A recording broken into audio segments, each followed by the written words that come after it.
Est-ce que tu peux détailler la question 4B? On est sur le sujet Amérique du Nord, jour 1, exercice 2, et ça va répondre à la question 4B sur l'algorithme Python. Alors, on veut exécuter l'algorithme, mais pour P est égal à 0,001. Vous avez plusieurs possibilités. Soit votre calculatrice prend en charge le langage Python, et donc vous recopiez l'algorithme, et vous lancez simplement la fonction algo en mettant cette valeur-là. Et comme l'indique là la dernière ligne, vous allez avoir la valeur de n et la valeur de u, et donc vous avez juste à recopier ça. Sinon, si votre calculatrice ne prend pas en charge le Python, ou que vous ne savez pas comment faire, vous allez simplement aller à la relation de récurrence de votre suite, ici, la rentrer dans votre calculatrice et me faire un tableau de valeurs pour avoir tous les termes de la suite. C'est ce que moi j'ai fait ici.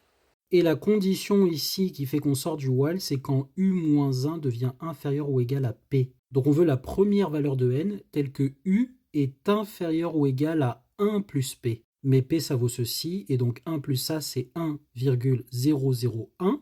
Je vais tout simplement regarder dans ma liste quel est le premier terme de la suite qui passe en dessous de 1,001. Parce que pour rappel, la suite était décroissante. Je regarde attentivement mes valeurs. Là, c'est pas bon, c'est pas bon, c'est pas bon, c'est pas bon, c'est pas bon. Et là, ça devient bon, puisque je suis bien passé en dessous de 1,001.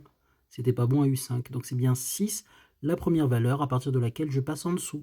Je vous invite à chercher des tutos pour chacun des modèles possibles de vos calculatrices. Vous pouvez par exemple aller sur la chaîne de Yvan Monca. Ouais, je sais, c'est pas aussi bien que Tonton Algébril, mais il a fait des tutos super utiles pour les calculatrices et il y en a pour chaque modèle. Dedans, il explique différentes choses, notamment comment rentrer une suite définie par une relation de récurrence et afficher les valeurs. Sur sa chaîne ici, et vous allez ensuite dans les playlists et vous fouillez, et vous allez avoir normalement des playlists nommées tutoriel Numworks ou tutoriel Python comme ici, tutoriel HP Prime, etc., etc.